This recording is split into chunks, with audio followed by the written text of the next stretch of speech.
완전히 정치를 혁신한다. 새로운 시각으로 새로운 정치 이야기를 하겠습니다.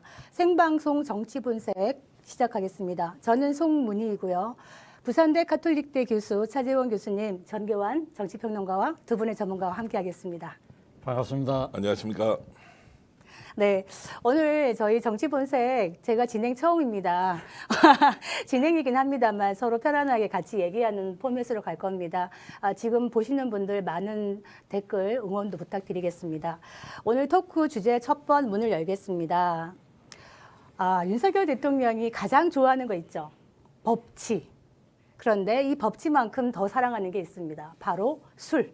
그래서 첫 번째 주제는 법치만큼 사랑해 윤석열 대통령에게 소맥이란, 이런 주제로 한번 해보겠습니다. 술 이야기하니까 아침부터 조금 그렇긴 합니다만, 네, 윤석열 대통령이 김건희 여사도 못 말리는 애주가다, 이런 말이 있는데요. 윤석열 대통령의 음주에 대해서 한번 총평 한번 들어볼까요? 아니 뭐 원래 검사 때부터 좋아하셨고 또 지금도 좋아하시고, 근데 이제 대통령이 되고 나서 소맥 먹고 싶다고 먹을 수 있는 자리가 아니지 않습니까? 왜요?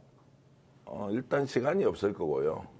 두 번째는 이제 공무라는 게, 대통령의 공무라는 것이 24시간 사실 이루어지는 것이기 때문에 실제 사생활은 아예 없을 것이다. 이제 그렇게 보면 저희들도 술을 좋아하고 자주 마시지만 시간이 절대적으로 필요한데, 시간이 부족해서 마시고 싶어도 못 마실 거다.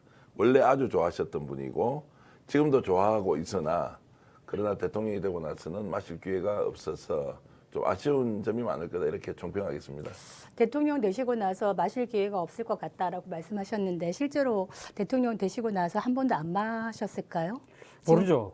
보도에 의하면 좀 마셨다. 일부 보도에 의하면 이 윤석열 대통령께서 술 드시고 노는 장면이 그때 한번 포착된 적이 있는데, 그 부분에 대해서 대통령실에서 노코멘트를 했기 때문에 부인도 시인도 하지 않았다고 하면 일종의 긍정으로 받아들이는 것이 세태이기 때문에 아마 술을 좀 드시지 않았을까라는 추측이 상당히 많이 했습니다만, 근데 제 생각에는 아마 이 윤 대통령 입장에서는 술을 마음껏 드실 상황은 아닌 것 같아요. 지금 국가 경제적으로 또 안보적으로 상당히 위중한 상황이기 때문에 술을 마음 놓고 드시기도 힘든 상황이고, 특히 무엇보다도 과거 청와대 시절하고 지금 대통령 용산으로 집무실을 옮기고 난 뒤에는 상당히 상황 자체가 다르잖아요. 그러니까 어차피 매일 아침 출근길이 다 공개가 되고, 또 그러니까 이제 출근을 하면서 소위 말하는 도어스태핑, 기자들과 즉석문답을 갖기 때문에 아마 약주를 하기에는 상당히 좀 힘든 상황이지 않을까. 그럼에도 불구하고 아마 댁에 들어가셔갖고는 김건희 여사하고 간단하게 이 반주 정도는, 한 잔 정도 하실 수는 있지 않을까. 술을 그만큼 좋아하신다면 완전히 끊기보다는 나름대로의 그 절주를 하고 있지 않을까 하는 생각이 듭니다. 제가 애주가로서 한 말씀 드리면요, 이제 평소에는 웬만큼 피곤해도 술을 한잔 하면 피로가 풀리고 이렇게 이제 되는데요, 실제로 극단적으로 위기가 온다거나 도저히 지금 어떤 상황 때문에 그 어려움에 이렇게 직면하지 않습니까? 그러면 실제 술 생각이 잘 안 나요. 왜냐하면 그 일에 이제 어떤 식으로든 메모리 되어서 해결하고 정리해야 되기 때문에 아예 술을 마실 생각을 아예 못 하는 거죠. 아까 말씀 잠깐 하셨지만 아마 대통령 취임식이 있고 한 2, 3일쯤 뒤였을 겁니다. 그때 이제 강남에 있는 모 술집에서 술을 드시다가 지나가는 손님이 사진을 찍어서 대통령 술 마신 거 아니냐, 이렇게 이제 얘기 나왔는데, 그때까지는 대통령 취임식을 하고 며칠 되지 않았으니까 원래 이제 평소 습관대로 술을 마셨을 거고, 일설에는 5잔, 10잔 이렇게 마시는 게 아니라고 합니다. 과거에 이제 검사 시절부터 술을 마시면 20잔 정도는 소맥 마시더라도 전혀 끄떡없이 이렇게 견디고, 또 그 자체를 굉장히 즐기고 좋아했다고 합니다. 아마 스트레스를 이제 해소하는데 굉장히 좋은 수단이었겠죠. 그런데 지금 현재 상황으로 보면 말씀하셨듯이 도스태핑도 있지만 국정에서 오는 이제 압박감 이런 게 워낙 크기 때문에 사실은 술 생각을 할 수가 없을 거다, 좋아하더라도. 이런 저는 추측을 좀 해봅니다. 윤석열 대통령이 그런 제안했지 않습니까? 야당 정치인들한테 우리 퇴근길에 좀 편안한 복장으로 돼지찌개에다가 김치전에다가 소주 한잔 하자, 이렇게 제의를 했는데 안 받았어요. 그랬더니 굉장히 아쉬워했다, 이런 말이 있는데, 사실 윤석열 대통령 같은 경우에는 술이라는 거를 한번 돌파를 하는 어떤 그런 걸 한번 삼은 적이 있어요. 대선 기간 동안에 이준석 대표가 속썩이면서 내려가서 나 안 할래 하고 내려갔을 때 그 내려가서 폭탄주를 같이 마시면서 이렇게 화합을 하는 제스처를 한번 취한 적이 있었잖아요. 그래서 윤석열 대통령에게 술이란 뭔가 문제 해결의 하나의 방편으로 자꾸 생각하는 게 아닌가 이런 생각은 조금 들어요. 그래서 그런 부분에 대해서 어떻게 생각하세요? 만약에 야당 정치인들하고 한번 술자리를 한번 한다. 그래도 언제 술을 마시겠냐 이렇게 말씀하시겠어요? 아니 근데 윤 대통령이 야당과의 그런 회동, 뭐 야당 지도부가 회동 부분은 사실은 지금 국회가 지금 원구성이 돼 있지 않고 있기 때문에 사실 그게 좀 딜레이된 측면이 있지만 아마 그거는 원구성이 되고 또 그리고 또 이제 지금 또 이 야당 같은 경우는 지금 대책위 체제이기 때문에 거기도 아마 전당대회를 통해서 정상적인 지도부가 들어서면 아마 제 생각에는 윤 대통령 스타일로 봤을 때는 자주 해동을 하지 않을까 생각이 들고요. 그리고 그러한 부분들이 과거 이 청와대 영수회담에서 보이는 식으로 뭐 이렇게 아주 그러니까 이 포멀한 형태의 그러한 것보다는 말씀하신 것처럼 아마 윤 대통령이 직접 여의도로 찾아가서 국회가 아닌 국회 앞에 있는 뭐 포장마차 같은 데서라도 흐름한 데서 소주잔을 부딪히면서 그러한 모습들은 상당히 우리가 아마 보게 될 가능성이 높다. 전혀 새로운 하나의 대통령의 정치 문화를 만들 수 있는 하나의 저는 장본인이 될 거라는 생각이 듭니다만 그럼에도 불구하고 이 초반기에 윤 대통령의 이 우리가 술에 대한 이야기를 한다는 그 자체가 상당히 어떻게 보면 윤 대통령 입장에서 정치적 부담이 될 수 있는 사안인 것이죠. 그러니까 우리가 지금 확인되지 않은 이야기를 갖고 계속적으로 이야기하는 그 자체가 왜 그러냐. 한간에 그러한 이야기들이 여론이 있다는 것을 어떻게 보면 반증하는 셈일 수도 있는 거잖아요. 사실 제가 오늘 오기 전에 뭐 하나 언론을 찾아보니까 윤 대통령이 과거 그러니까 지금 이 기자들에게 뭐 이런 이야기를 했다고 그래요. 그러니까 이 김건희 여사에게 부탁을 했는데 다른 거 다 간섭해도 좋은데 그러니까 지금 내가 술 먹는 것만큼은 좀 간섭하지 마라 할 정도로 상당히 술에 대해서는 조금 그러니까 이 김건희 여사도 좀 관대하게 좀 해줬으면 좋겠다 할 정도로 상당히 그 부분에 대해서는 아마 본인이 상당히 나름대로는 술에 대해서 상당히 아마 애주가의 스타일을 보이긴 합니다만 앞서 우리 전 대표 말씀하신 것처럼 이제는 대통령이 되셨으니까 그런 부분들에 대해서는 나름대로 상당한 절제와 나름대로는 그 일종의 뭐랄까요 본인 스스로의 매뉴얼 정도를 아마 고수하고 있지 않을까 생각도 듭니다. 그 김건희 여사가 이제 대통령이 술 마시는 거를 김건희 여사가 이제 간섭한다. 예전에 뭐 그런 사진이 하나 있지 않았습니까? 그렇죠. 그 와인잔을 드는데 침 안 찰식 눈으로 때. 레이저를 쐈다. 눈으로 이러면. 레이저 그래서 이게 술 마시는 거에는 뭐 김건희 여사한테 허락을 받아야 된다. 뭐 허락을 뭐 받아야 된다 이런 이야기 있었는데 제가 알기로는 그 김건희 여사는 윤석열 대통령의 그 술 마시는 그런 음주에 대해서는 일체 얘기를 하지 않는다. 왜냐하면 결혼을 할 때 전제 조건이 내가 술 마시는 것은 간섭받지 않고 내가 자유롭게 해야 되니 그걸 동의를 해달라고 했고 또 김건희 여사가 뭐 그걸 뭐 수용을 했다는 겁니다. 그래서 이제 그 당시 사진이 마치 뭐 김건희 여사가 대통령한테 술을 마실 때 허락받지 않고 왜 마시느냐는 것처럼 우리가 해석을 했지만 실제로는 그건 전혀 사실이 아니고 오히려 술 문제에 대해서 집안에서 거론이 되면 대판 싸움이 난다. 그럴 정도로 이제 술을 마시는 문제에 대해서는 대통령이 홀로 알아서 결정한다 이런 얘기 제가 들었습니다. 아니 근데 그 사건과 관련해서 그러니까 이준석 당대표가 그 부분에 해명한 적이 있어요. 그러니까 그때 당시 취임식 만찬장에 그렇게 도수 높은 술이 없었기 때문에 사실 김건희 여사가 이렇게 아까 시선을 아주 그러니까 좀 째려 본다는 식의 그런 해석 자체가 과하다고 이야기한 것이거든요. 우연히 그냥 찍혔다. 눈을 돌렸는데 네, 그 딱 장면이 찍혔다. 그러니까 포착이 된 것이다고 이야기할 정도인데 문제는 왜 그런 모습들이 짤로 이렇게 돌아다닐까? 이 부분에 대해서 우리가 아까도 이야기했지만 오늘 우리가 윤 대통령의 이 지금 술에 대한 이야기를 하는 것 자체가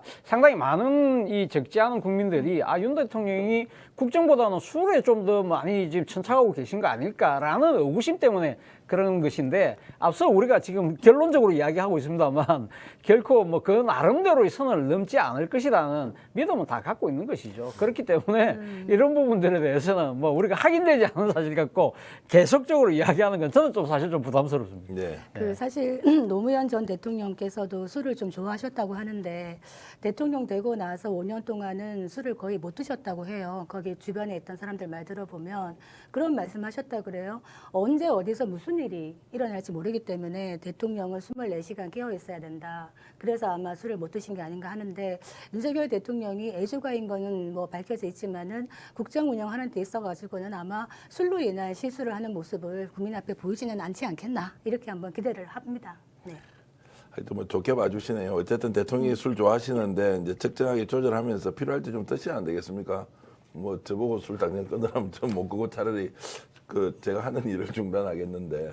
사실 뭐 그 지난 정권 같은 경우 문재인 대통령 같은 경우는 혼밥한다는 뭐 그런 여러 가지 하니까 좀 마타도성 그런 얘기들이 많았지 않습니까? 그런 측면에서 본다고 한다면 사실은 윤 대통령이 나름대로 좋아하시는 술을 가지고 야당 정치인들 그리고 소위 말해서 통합과 협치를 하는 나름대로의 수단으로 삼다는 부분에 대해서는 우리가 뭐 거기에 대해서는 크게 국민들이 비판할 대목은 없지 않나 하는 생각도 듭니다. 저도 네. 그 뭐 술을 예찬하는 건 아닙니다만 그 윤 대통령이 그 당선인 되기 전에 후보 시절에 자기가 최애다 해가지고 나온 게 집사부 일체라는 프로그램에 나오셨더라고요. 근데 그때 두 가지를 약속했어요. 대통령이 된다면 두 가지는 절대 하지 않겠다라고 한 게 첫 번째가 혼밥하지 않겠다. 지금 문재인 대통령 얘기하셨는데 혼밥 논란이 좀 있었잖아요. 그래서 혼밥하지 않겠다. 두 번째는 숨지 않겠다. 그러니까 어떻게 보면 지금 굉장히 투명하게 개방되고 있기 때문에 대통령의 모든 것이 국민들 앞에 보여질 수밖에 없다. 그런 측면에서는 지금 말씀하셨듯이 술이라는 것도 전국을 운영하는데 하나의 윤활유로 작동을 한다면 뭐 국민들이 그렇게 심각하게 보겠나 뭐 이런 생각은 너그러운 마음으로 하나요? 너무? 예, 뭐 좋습니다. 하여튼 그런 걸 기대하겠습니다. 네, 자연스럽게 한번 두 번째로 넘어가 보겠습니다. 지금 김건희 여사 이야기가 나왔는데 어제 오늘 계속 조금 논란이 되고 있는 게 김건희 여사가 이번에 이제 노무현 전 대통령 봉화마을에 참배를 하러 가서 전 여사 권양숙 여사를 만나고 이런 과정에서 그 어떤 봉화마을에 참배한다라는 의미가 지인 동행 논란으로 지금 많이 희석이 됐던 부분이 있습니다. 그래서 지금 그렇다면 여사의 행보 앞으로 김건희 여사의 행보에 대해서 지금 저렇게 하는 게 맞냐 뭐 공과 사를 구분 못한다 이런 비판도 있는데 여기에 대한 비판들에 대해서는 어떻게 생각하시나요? 사실은 뭐 김건희 여사가 여기 봉화마을에 가서 권양숙 여사를 만나고 하는 부분들은 상당히 박수를 보낼 만한 행보죠. 사실은 뭐 전직 대통령이 상당히 또 안타깝게 이렇게 세상을 떠나셨던 부분들에 대해서 내려가서 추도의 뜻을 표하고 그리고 또 그 유가족들을 격려하는 부분들은 소위 말하는 국민통합 더 나아가서는 협치에도 상당히 도움이 될 거라는 생각도 듭니다. 그런데 문제는 그러한 의미 자체가 지금 사실은 그러니까 지금 사라지고 또 그러니까 지금 앞서 방금 말씀하신 것처럼 그러니까 지금 봉화마을에 갈 때 같이 갔던 사람들에 대한 논란이 더 커지는 부분에 대해서는 상당히 안타까운 측면이 분명히 있는 것이죠. 그렇다고 해서 저는 뭐 이 지금 그러니까 이 지인을 대동했다고 해서 지금 뭐 그러니까 야권 일각에서 이야기하는 것처럼 뭐 비선이다, 실세다. 그러한 우려를 나타내는 것은 좀 더 상당히 좀 이 섣부른 판단이 아닐까 생각이 들고요. 문제는 그러니까 그제 봉화마을에 간 행사 자체가 김건희 여사가 사실은 개인의 그러니까 행사로 간 게 아니잖아요. 그러니까 국민의 세금이 투여된 어떻게 보면 국가적인 차원에서 보면 공식적인 행사거든요. 그러니까 경호실 요원이 그러니까 지금 대동을 했고, 그리고 대통령 직무실에 있는 직원들이 갔다는 이야기는 상당히 국민의 세금이 투입된 것인데, 그렇다고 한다면 사실은 공식 행사잖아요. 그렇다고 한다면 공과 사를 구분하는 모습이 분명히 필요했다. 뭐 어제 뭐 윤 대통령께서 도어 스태핑을 통해서 이 부분에 관련된 질문이 나오니까 봉화마을 누구나 갈 수 있는 거 아니냐, 갈 수 있는 장소 아니냐고 말씀했는데 맞는 말씀이죠. 그러나 이 지금 이 개인 김건희라는 자연인이 간 게 아니잖아요. 그러니까 대통령 부인의 자격으로 갔는데 그것이 그러니까 이 지금 국가 세금이 투입되는 공식 행사라고 한다면 거기 가는 지인들, 함께하는 지인들도 상당히 거기에 맞는 프로토콜, 매뉴얼에 따라서 움직이고 그러니까 갔어야 되는 것이 아닐까. 그런 부분들이 괜한 불필요한 오해를 불러일으키고 있다. 그렇다고 한다면 아마 대통령실에서는 이번을 계기로 해서 대통령 부인의 그런 공식 행사에 대한 나름대로의 프로토콜, 매뉴얼, 그리고 더 나아가서는 그러니까 이 지금 그러니까 지원해 줄 수 있는 조직 체계 이런 부분들을 빨리 보완 대책을 내놔야 되겠다는 생각이 듭니다. 저는 이제 김건희 여사의 저는 사고 체계에 대해서 좀 사실 질문을 좀 하고 싶은 게 이 대통령 부인이잖아요. 그러면 공적 영역과 사적 영역이 존재할 거고, 그리고 대통령실의 기본적인 통제를 받아야 될 거고, 그럼 저희 부속실이 있든 없든 뭐 조용하게 내조하겠다고 했으면 조용히 내조하고 뭐 사진 보도가 안 되도록 이렇게 하면 되잖아요. 근데 거기에서 본인이 굉장히 이제 혼란스러워하는데 그 혼란의 그 내용을 좀 살펴보면 본인 뜻대로 지금 움직이는 것 같아요. 대통령실에서 조언을 받는다든지 이런 게 아니고 뭐 여러 가지 논란이 있지 않습니까? 지금 이제 김건희 여사와 관련돼서는 뭐 당장 그 도이치모터스 주가 조작과 관련된 수사도 있고 또 자기 어머니에 대한 것도 있고 실제로 윤석열 대통령이 가지고 있는 장점보다는 여사가 가지고 있는 리스크 때문에 윤석열 대통령이 자신의 그 뭐라고 이제 본질을 잘 보여주지 못하고 오히려 대선 과정에서 상당히 이제 김건희 여사로 인한 일종의 감점 요인들이 많이 생겼단 말이에요. 그러면 김건희 여사는 이 문제를 깊이 생각을 하고 대통령이 되었을 때 어떻게 이제 행동할 것인지를 조심조심 또 조심해야 되는데 실제로 공사 구분을 못하는 원래의 사고 체계 때문에 매우 사적인 영역에서 이루어지는 일을 이 대통령실이라는 공적 공간으로 가져와서 행동을 하는 것이 분명하다 이렇게 저는 보고 있습니다. 그렇지 않으면 어제 같은 일이 생길 수가 없죠. 조용히 만약 방문만 했다고 사진 없는 상황에서 했으면 진짜 그것이 조용한 내조였지 않습니까? 본인이 지난 대선 과정에서 조용한 내조 하겠다고 국민 앞에서 자기가 스스로 사과하면서 선언했지 않습니까? 그러면 조용한 내조를 하면 조용한 내조를 하면 되지. 왜 이것이 지금 이 시점에 부속실이 있어야 된다 없어야 된다는 논란으로 가느냐. 그러면 대통령 부인이 공사구분 못하고 움직이고 있는데 그거 이제 해결하자고 공약처럼 발표했던 거 다 깡그리 무시하고 그래서 대통령 부인의 독선적인 행동을 막기 위해서 당대표가 나와서 변명해주고 원내대표가 취임체를 넣고 또 대통령도 사실 차마 할 말이 없을 거 아닙니까? 자기가 검찰총장을 했고 대통령을 했는데 아침에 스태핑 하면서 질문하는데 얼마나 자기 스스로 궁색하겠습니까? 이 변명을 하는 것 자체가. 그러니까 뭐 대통령 처음 하는데 이렇게 하면서 애둘러서 갔지만 이 리스크를 왜 대통령 부인이 대통령한테 주느냐는 거예요. 저는 제가 윤석열 정부를 지지하든 지지하지 않든 우리는 어쨌든 대한민국의 대통령 윤석열 정부를 선택했습니다. 그러면 부인이 그 정부에 도움이 되고 정부가 국정 운영을 통해서 성공을 할 수 있던 밑바탕이 되거나 좀 이렇게 지원군의 역할을 해야 되는데 이분은 움직일 때마다 이슈를 만들어서 국민들을 짜증스럽게 하고 있다. 이거를 어떻게 단순히 대통령실에서 부속실을 통해서 통제하자? 그러면 대통령의 부인은 자 5년 동안 통제의 대상이 돼서 갑니까? 자기 스스로 자발적으로 어떻게 하면 대통령을 잘 보좌해서 국정 운영도 잘 되고 국민도 통합을 이끌어낼 건지의 주인공 역할을 해야 되는데 그 매우 지금 상황이 나쁘다 이런 말씀으로 저는 결론 내겠습니다. 저는 전 평론가님께서 김건희 여사에 대해서 공사 구분을 못하는 사고 체계라고까지 들어간 거에 대해서는 조금 더 나아간 게 아닌가, 깊숙하게 나아간 게 아닌가 이런 생각이 드는데요. 사실 지금 뭐 대통령 처음이라서 이렇게 얘기하는 거에 대해서 사실 그런 말 자체가 적합한 건 아니죠. 누구나 다 처음인데 그런 말을 듣는 국민들은 좀 답답하다 이런 생각은 들겠지만 지금 이제 처음 단계이고 지금 공약 과정에서 제2부속실을 폐지한다라고 했고 당시에 여사가 나는 아내로서의 내조에만 충실하겠다고 기자회견까지 했기 때문에 그랬는데 지금 이런 활동들을 하다 보니 이런 말이 계속 나오고 있는 거 아니에요. 그런데 아내로서의 내조에 충실하겠다고 했는데 남편이 대통령이에요.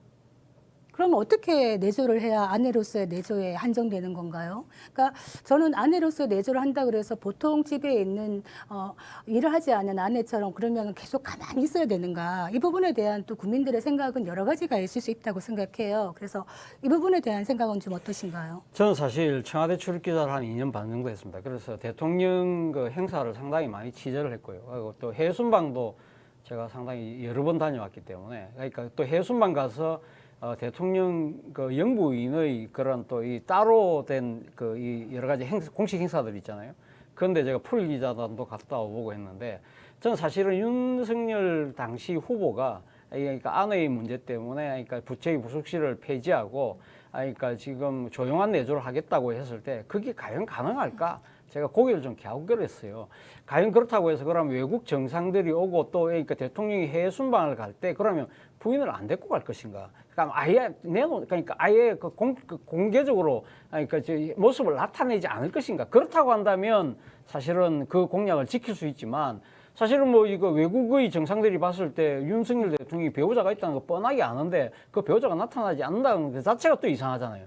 그렇다고 한다면 조용한 내조가 될 수 없는 사실은 그러니까 이게 공약을 이야기할 때부터 상당히 그러니까 이 지켜질 수 없는 사실 그런 딜레마가 있었던 것이죠. 그렇다고 한다면 앞서 말씀하신 것처럼 공약에 대해서 천착하기보다는 저는 사실은 이러한 여러 가지 현실적인 필요가 있기 때문에 솔직하게 그런 부분들에 대해서 털어놓고 어제 뭐 사실은 윤석열 대통령이 국민들하고 저도 처음 하니까 차차 국민들 말씀 들어보고 차차 알아 조금 의견 달라 이런 이야기 자체가 일종의 그러니까 지난번 공약으로처럼 이야기했던 부분들에 대해서 이제는 국민들의 말씀을 듣는 형식을 통해서 이제는 그러니까 이 정상적인 기능을 할 수 있도록 아마 이렇게 이 조금 그 뭐랄까 여러 가지 제도나 그런 부분들을 바꾸기 위한 하나의 정치적인 하나의 레토릭이 아니었었나 하는 생각이 듭니다. 저는 솔직히 차라리 그렇게 가는 게 낫다는 생각이 듭니다. 그렇게 해야만 그러니까 이 대통령 부인에 대한 역할 그리고 또 거기에 대한 지원 시스템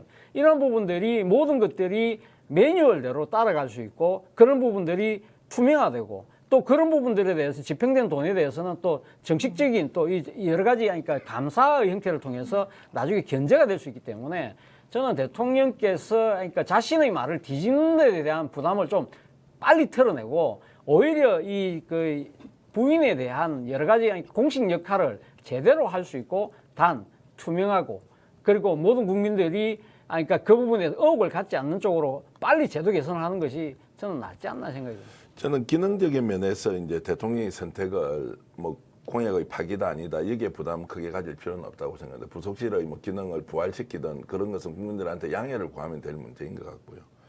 저 계속 이제 그 김건희 여사의 이제 뭐 행동에 대해서 제가 심리학자가 아니지만 지금까지 해왔던 쭉 과정이나 이런 거를 보면 뭐 청와대 집무실 안에서 청와대가 아니라 대통령실 안에서 이제 사진을 팬클럽에서 공개한다거나 이런 것들은 충분히 통제가 가능했다는 겁니다. 제가 조용한 내조를 하시겠다는 거는 대통령 부인으로서 내조를 하지 말라는 이야기도 아니고 해외 순방에 가지 말라는 것도 아니고요.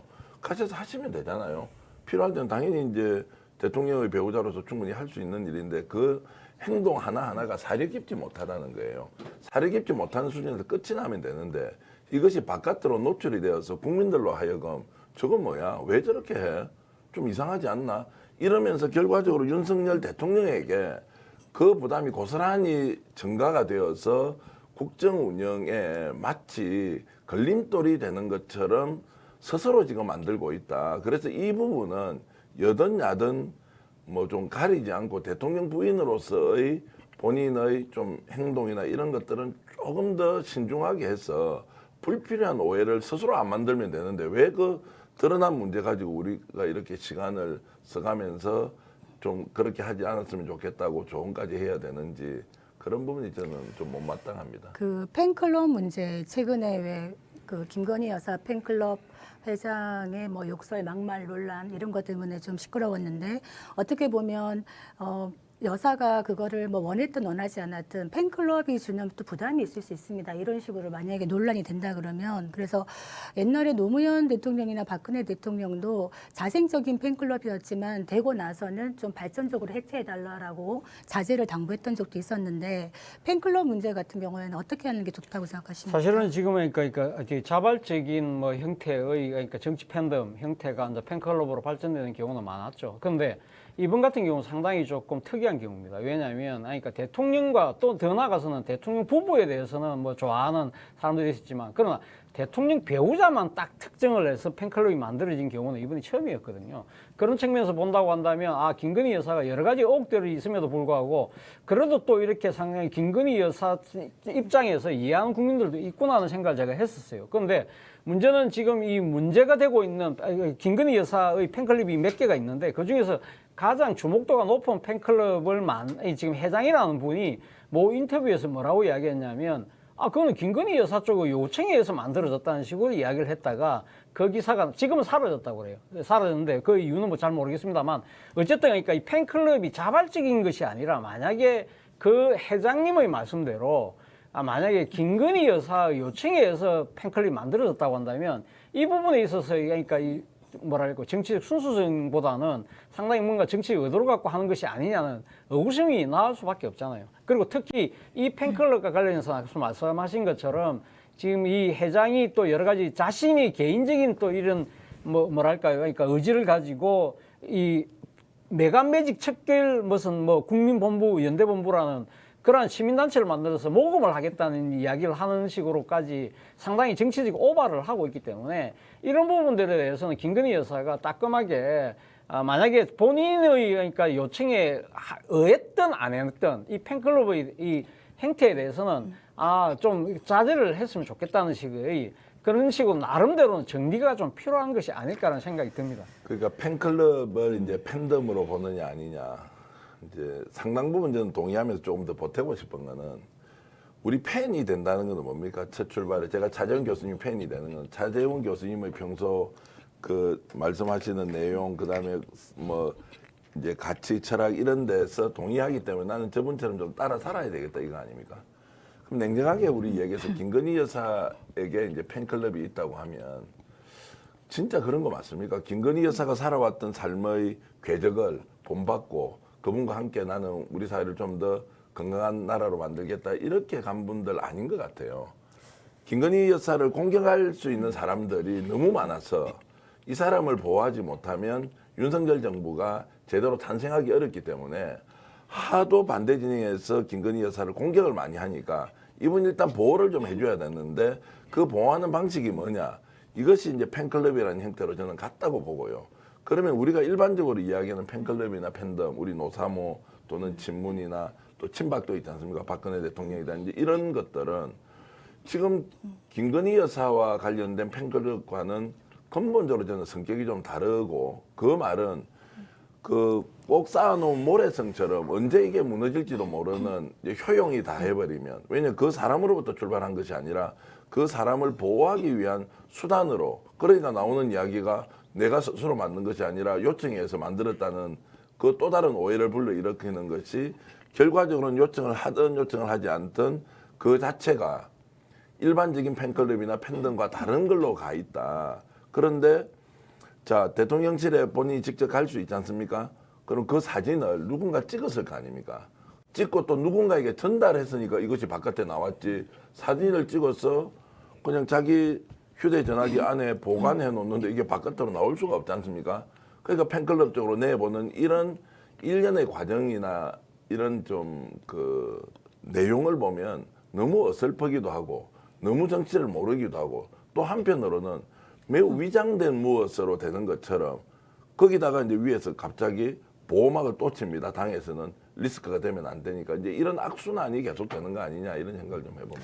저는 꼭 김건희 여사를 떠나서요. 팬클럽 얘기할 때 우리가 너무 깊숙하게 들어가는 것 같은데 지금 이제 요즘 세대를 보면 팬클럽 결성이요. 그렇게 뭐 가치와 철학을 맞습니다. 꼭 공유해가지고 내가 저 사람의 팬이 되겠어가 아니라 정말 미안합니다. 죄송합니다. 저는 그런 줄 알고 있습니다. 요즘 예. 세대들은 그냥 지금 여사가 입는 뭐 옷이나 슬리퍼 같은 게 거의 완판되는 거는 어쨌든 좋든 좋지 않든 국민들 중에는 이걸 셀럽으로 또 받아들이는 분이 있다라는 것이기 때문에 다양성 측면에서는 이게 팬클럽을 딱 이렇게 정의하는 거는 너무 좁지 않나 이런 생각이 들고요.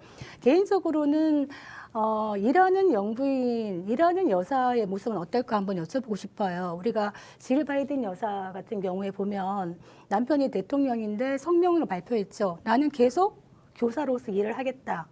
일하는 여사로서는 어떻게 생각을 하시나요? 아니 저는 뭐 그러니까 지금 사실은 역대 대통령의 그러니까 배우자들이 사실 다 일종의 전업주부였잖아요. 근데 사실은 김건희 여사 같은 경우는 자신의 개인 사업체를 갖고 있었던 아주 활발하게 활동을 했던 소위 말하는 커리어 워먼이기 때문에 그 커리어를 계속적으로 갖고 하는 건 저는 필요한 것이 아닐까라는 생각이 들었습니다. 그러나 단지 하니까 지금 그 김건희 여사가 했던 것이 전시기획 사업이라고 한다면 그러한 부분들에 대해서는 상당히 대통령 부인이라는 그 자체만으로도 상당히 그러니까 어떻게 보면 영리적 차원, 본인이 영리를 추구하지 않는다 하더라도 상당히 거기에 대한 나름대로 정치적 메리트가 어드밴티지를 분명히 갖고 있기 때문에 그런 부분들은 상당히 하니까 저는 뭐 코바나 콘텐츠를 이번에 폐업했다든지 뭐 그런 부분들은 잘한 거라고 봅니다만 전시기획자로서의 다른 역할은 저는 할 필요가 있지 않나 생각이 듭니다. 그런 부분들은 계속적으로 자신의 커리어를 계속적으로 이어가는 부분들은 대한민국의 여성들의 역할 이런 부분들에서도 상당히 시사하는 바가 크기 때문에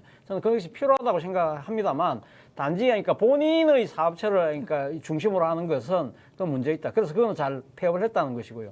그렇다고 한다면 본인의 그러니까 일종의 뭐랄까요 전시의 컨벤션에 대한 일종의 재능을 기부 형태로 뭐 여러 가지 하는 행태는 좋지 않을까. 단 그것은 공적 영역이 아니라 사적 영역에서 필요한 부분에 있어서 본인이 도와주는 형태가 됐으면 하는 바람입니다.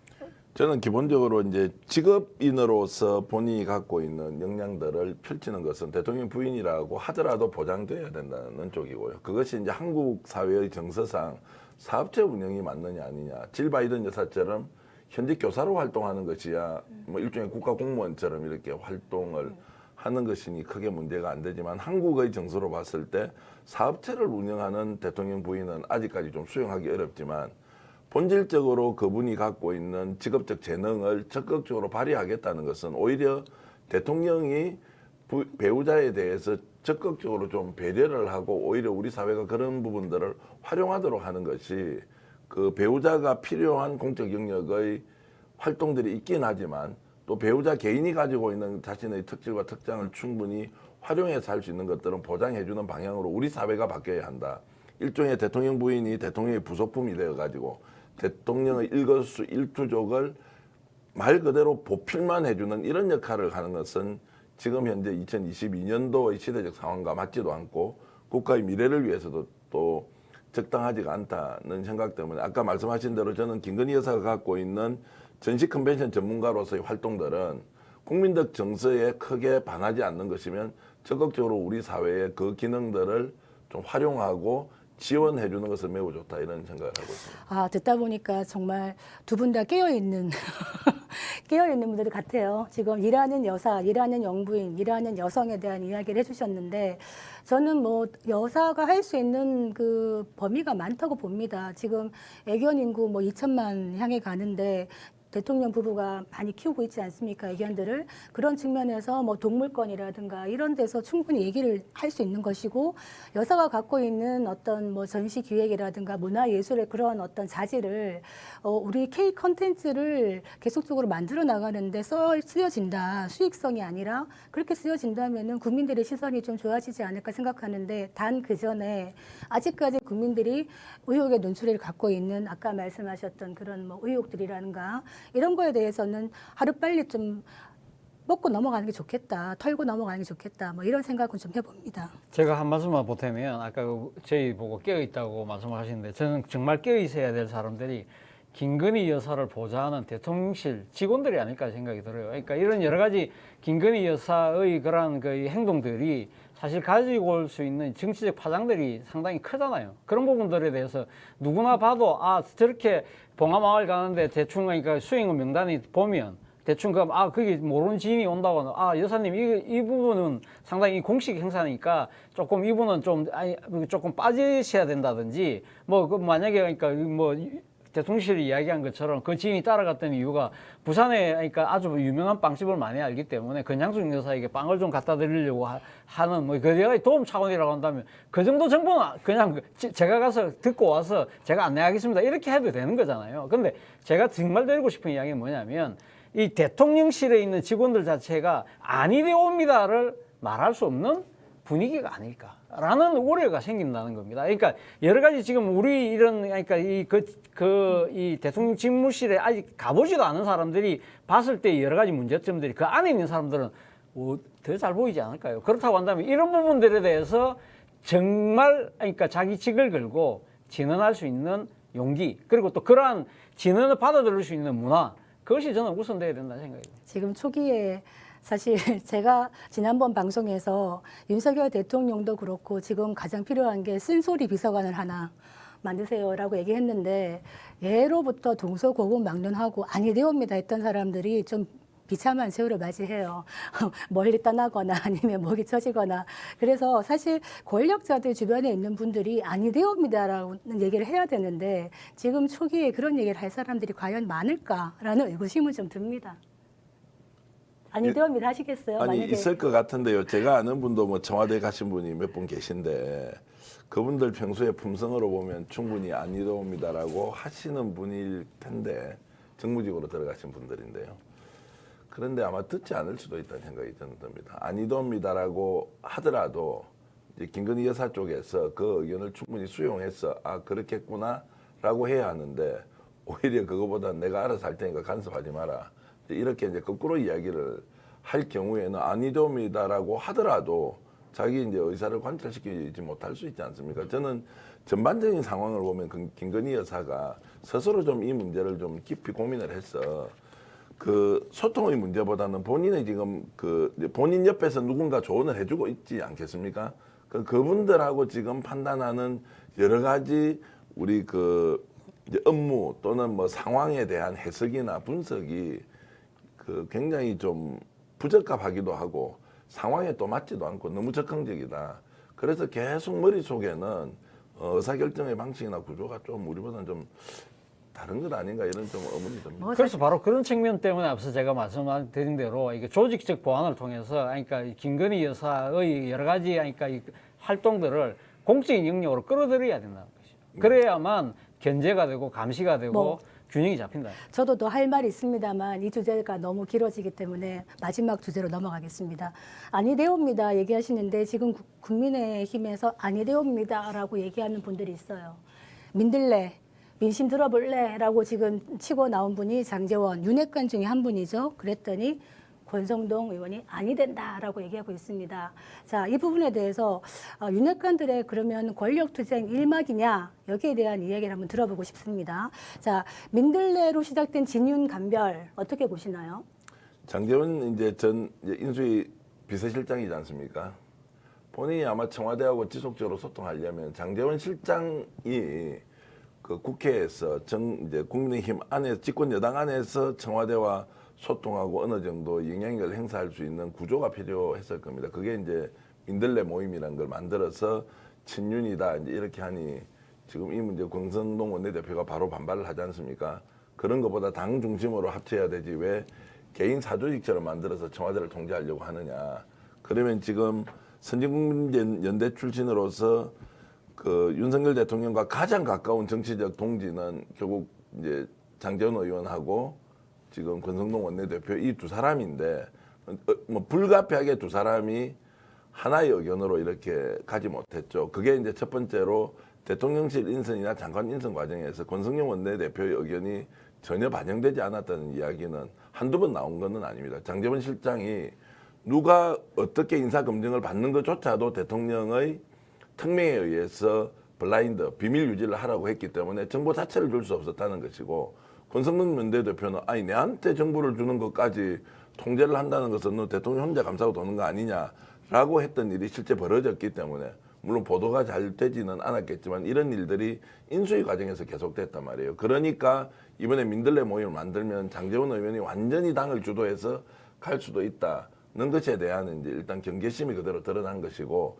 이것이 확전 양상으로 펼쳐지니까 장제원 의원이 발을 빼지 않으면 윤석열 대통령의 그 부담이 고스란히 증가되니까 한 발 뺀 형국이다. 이렇게 저는 이제 두 분 사이에 이미 어느 정도의 이제 이별이 예정되어 있다. 이렇게 저는 보고 있습니다. 자, 이 두 분 어떻게 보면 정권 상출의 가장 큰 공신들인데 이 두 분이 서로 브라더라고 지금 얘기하고 있는데 어떻게 될 것 같아요? 만약에 두 분 중에 윤심은 어디에 가 있다고 생각하십니까? 아니 뭐 저는 뭐 그렇게 그러니까 두 사람의 그런 권력 양태, 그러니까 권력 쟁투라는 측면으로는 좀 보기는 좀 저는 보지 않습니다. 보지 않고 지금 당장은 그러니까 이 권성동 원내대표나 장제원 의원이나 윤석열 정부가 성공해야만 자신들의 정치적 미래가 보장된다는 그런 생각에는 아마 똑같이 인식을 하고 있기 때문에 아마 이 지금 그 이 민들레라는 모임을 만드는 과정에서 아마 두 사람의 소통이 아마 조금 모자랐던 것 같고, 그리고 한편으로는 봤을 때 그러니까 장제원 의원이 사실은 그러니까 말씀하신 것처럼 대통령의 당선인 시절에 비실장을 했지 않습니까? 말 그대로 복심이기 때문에 그런 측면에서 아마 장제원 의원이 사실은 그때 인수위에 주로 적극적으로 관여했던 사람들 중심으로 해서 이 모임을 만들고, 그래서 당내에서 그러니까 지금 윤석열 대통령이 상당히 당에 뿌리가 사실은 없잖아요. 그런 측면에서 우리가 뒷받침을 해야 된다. 그런 나름대로의 정치적 의혹이 좀 과잉되면서 이러한 부분들이 상당히 그러니까 일종의 뭐랄까요? 그러니까 지금 윤석열 대통령 쪽으로 줄 세우게 하는 게 아니냐는 그러한 논란으로 비화됐던 측면이 있는 것이고, 그런 측면에서 앞서 우리 말씀하신 것처럼 대통령에 대한 정치적 부담이 커지니까 본인이 이제 발을 뺀 상황이기 때문에 일종의 뭐랄까요? 시행착오랄까요? 저는 뭐 이런 측면 때문에 이 권성동, 장제원 두 사람이 지금 당장 뭐 이렇게 그러니까 이 서로 이렇게 뭐 부딪히듯이 그런 상황은 지금 당장은 아니고 일단은 지금은 아마 앞으로 여러 가지 그러니까 내년에 또 그러니까 지금 전당대회도 있고 새로운 지도부가 들어서고 그런 부분들까지 다 고려해서 아마 같이 움직이지 않을까. 지금 당장은 두 사람의 갈등 알력으로 보기에는 조금 빠르다는 생각이 듭니다. 그 두 사람이 이제 힘을 합쳐서 움직이지 않으면 안 되는 상황이 이제 생기죠. 이준석 이제 대표 때문에 이 문제가 이제 뭐 당장 지금 24일에 있을 그 윤리위원회 제소된 뭐 최종 징계 수위가 어떻게 되느냐에 따라서 27일로 연기됐죠. 예, 이제 그런 부분에 대해서 이준석 대표의 이제 거취 문제와 관련된 그리고 윤핵관 쪽에서는 이준석을 이제 밀어내려고 하고 뭐 이런 상황이 앞으로 예고돼 있는데 지금 두 사람이 파열음이 일어난다, 불의 파음이 지속된다. 이것은 이제 뭐 원태 않든 봉합하지 않고서는 갈 수 없다는 이제 상황으로 좀 이해가 됩니다. 그 지금 윤핵관 대 이준석 대표 이런 식으로 분류를 하셨는데 저는 이것이 맞는가 약간 아니 저는 그렇게 분류하지 않습니다. 아니 지금 이제 전 대표님께서 이준석 대표랑 공동으로 뭘 해야 되는데 말씀하시는데 제가 지금 느끼는 기류는 이준석 대표가 뭔가 모르게 권성동 원내대표와 조금 더 밀접하고 있다 이런 느낌은 좀 드는 것이 이번에 왜 다음 주제로 갑니다만 최고위원 예. 네, 추천 그거 놓고 지금 안철수 의원이 정점식 의원 그리고 김윤 전 서울시당 위원장 했는데 이준석 대표가 못 받겠다, 재고한다 이렇게 해가지고 또 갈등이 있는데 미묘한 것이 지금 정점식 의원이 뜬금없이 왜 들어갔냐.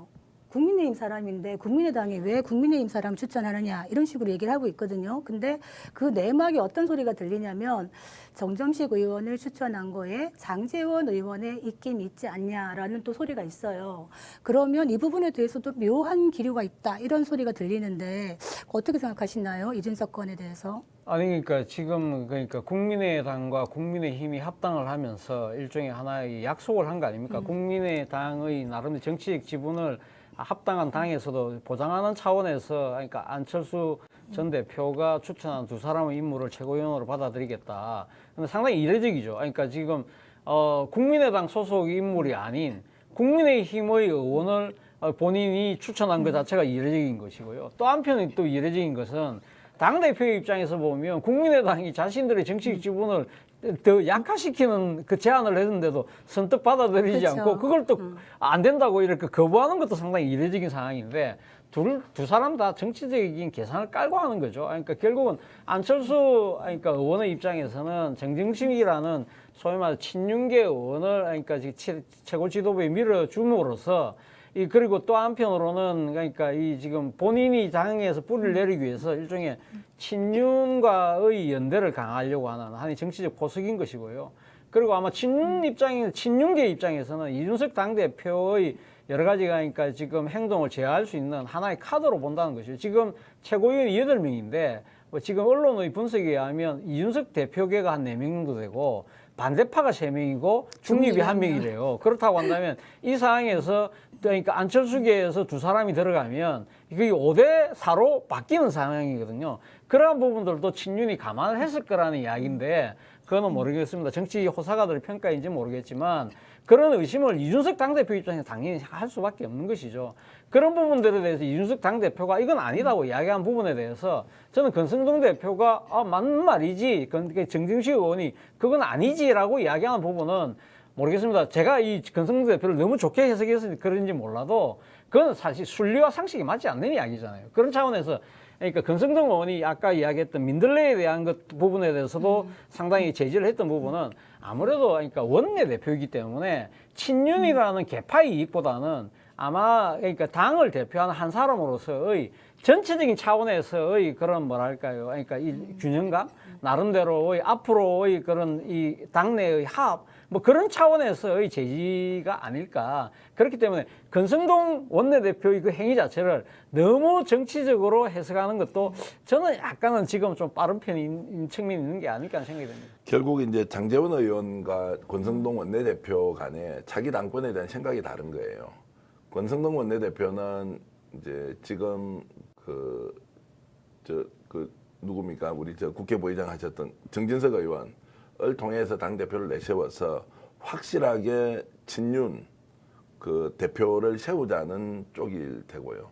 장제원 의원 같은 경우는 그것보다는 안철수 이제 대표를 레버리지 삼아서, 안철수 의원을 레버리지 삼아서 포괄적으로 좀 친윤의 폭을 좀 넓혀 놓는 것이 맞다. 그리고 이제 안철수 대표가 당 대표 되는 것이 중장기적으로 윤 정부에 훨씬 더 도움이 된다는 생각을 가지고 있기 때문에 이번에 출전 과정에서 이제 장제원 의원이 정정식 의원을 출전을 하고 그 사이에서 이런저런 이제 불협화음이 있는데 결과적으로 보니까 오히려 권성동 원내대표는 이준석 대표 편을 들어버리는 겁니다. 이러면서 저는 이제 그런 파열들이 좀 지속되는, 자기 당권을 놓고 각기 생각이 다른, 쉽게 얘기하면 권력자끼리 이제 좀 불협화음이 생기는 이런 과정으로 저는 보고요. 이런 상황에서 저는 이제 계속 주목하는 것이 이준석 대표에 대한 건데요. 저분이 지금 자기 정치를 하겠다 그러고 혁신위원회를 또 강행하면서 계속 각을 세우지 않습니까? 좀 생뚱맞게 들릴지 모르지만 이준석의 지금 머릿속에는 자기 대권이 있는 거예요. 그리고 이번에 윤리위에서 어떤 결정을 하더라도 받아들이지 않을 거거든요. 당에서 쫓겨날 수도 없단 말이에요.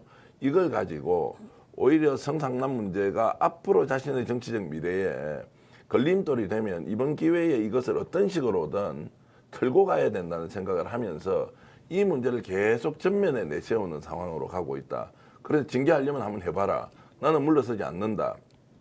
이러면서 한동훈이 갑자기 지금 그 대선 후보로 급등을 하고 윤석열 대통령이 똑같이 전 정권의 탄압을 받으면서 반대자의 위치에서 자신의 이제 체급을 키워왔듯이 이준석 대표도 성상남 문제가 진실이든 진실이지 않든 이것을 정치적으로 잘 활용하면서 본인의 차기 대권과 관련된 부분으로 가고 있다. 이제 이렇게 저는 보기 때문에 친윤들이 지금 쉽게 이준석을 이기지 못한다.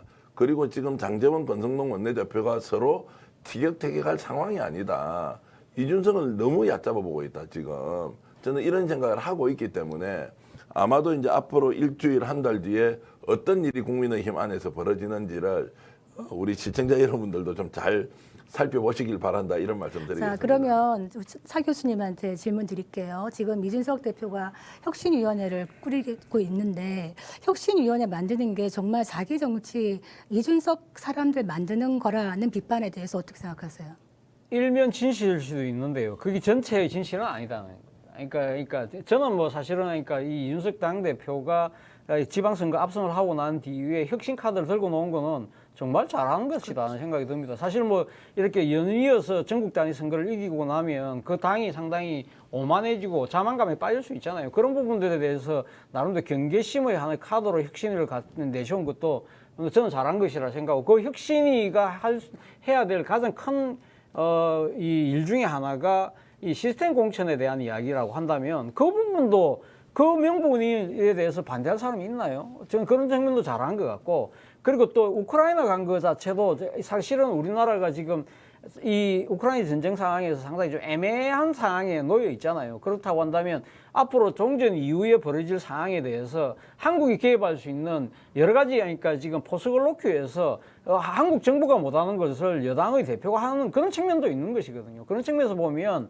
저는 그것이 결코 나쁘다고 보지 않는데, 문제는 이러한 모든 행위 하나하나를 정치적인 하나의 그 계산에 의해서 바라보는 시각, 이것이 과연 맞는 것일까? 아까 우리 전 대표가 이야기한 것처럼 물론 이준석 당대표 입장에서 차기 그러니까 대권에 도전할 생각도 있겠죠. 그러나 지금 당장은, 지금 제가 봤을 때는 국민의힘이 과거의 한나라당, 새누리당과 달리 이제는 개파 자체가 없어진 상황이에요. 그러니까 옛날에 친박처럼 정권이 만들어지고 난 뒤에도 계속적으로 이렇게 헤게모니 싸움을 할 수 있는 상황이 아니다는 겁니다. 지금 사실은 지금 어떻게 보면 뭐 누구든 간에 지금 다 친윤계 아닌가요? 저는 뭐 다 친윤계라고 보기 때문에 문제는 앞으로 이 지금 대통령의 국정 지지율이 과연 진기 중반 이후를 넘어갈 때까지 상당히 공행진을 못할 경우에는 결국은 분파가 생기겠지만, 지금 당장은 아마 여러 가지 부딪히는 모습들은